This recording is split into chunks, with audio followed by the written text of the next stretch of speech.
யோபு அதிகாரம் 4. அப்பொழுது தேமானியனாகிய எலிப்பாஸ் பிரதியுத்தரமாக, நாங்கள் உம்முடனே பேசத் துணிந்தால் ஆயாசப்படுவீரோ? ஆனாலும் பேசாமல் அடக்கிக் கொள்ளத்தக்கவன் யார்?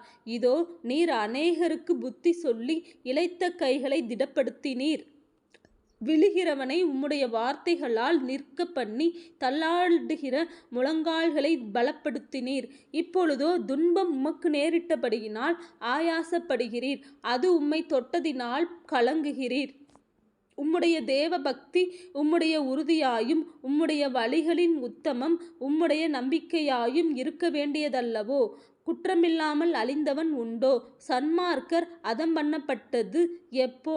இதை நினைத்து பாரும். நான் கண்டிருக்கிறபடி அநியாயத்தை உழுது தீவினையை விதைத்தவர்கள் அதையே அறுக்கிறார்கள். தேவனுடைய சுவாசத்தினாலே அவர்கள் அழிந்து அவருடைய நாசியின் காற்றினாலே நிர்மூலமாகிறார்கள்.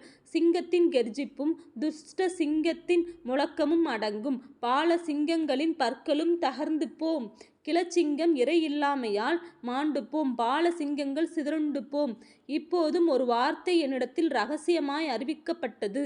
அதனுடைய மெல்லிய ஓசை என் செவியில் விழுந்தது. மனுஷர் மேல் அயர்ந்த நித்திரை இறங்குகையில், தரிசனங்களில் பலவித தோற்றங்கள் உண்டாகும் போது திகிலும் நடுக்கமும் என்னை பிடித்தது. என் எலும்புகள் எல்லாம் நடுங்கினது. அப்பொழுது ஒரு ஆவி என் முகத்துக்கு முன்பாக கடந்தது. என் உடலின் மயிர் சிலிர்த்தது. அது ஒரு உரு போல என் கண்களுக்கு முன் நின்றது. ஆனாலும் அதன் ரூபம் இன்னதென்று விளங்கவில்லை. அமைதலுண்டாயிற்று. அப்பொழுது நான் கேட்ட சத்தமாவது, மனுஷன் தேவனை பார்க்கிலும் நீதிமானாயிருப்பானோ? மனுபுத்திரன் தன்னை உண்டாக்கினவரை பார்க்கிலும் சுத்தமாயிருப்பானோ? கேளும், அவர் தம்முடைய பணிவிடைக்காரரிடத்தில் நம்பிக்கை வைப்பதில்லை. தம்முடைய தூதரின் மேலும் புத்தியீனத்தை சுமத்துகிறாரோ?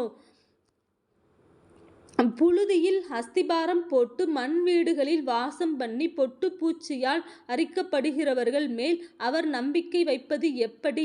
காலை முதல் மாலை வரைக்கும் மடிந்து கவனிப்பார் ஒருவருமில்லாமல் நித்திய அழிவடைகிறார்கள். அவர்களிலிருக்கிற அவர்களுடைய மேன்மை போய்விடும் அல்லவோ? ஞானம் அடையாமல் சாகிறார்களே என்று சொன்னான்.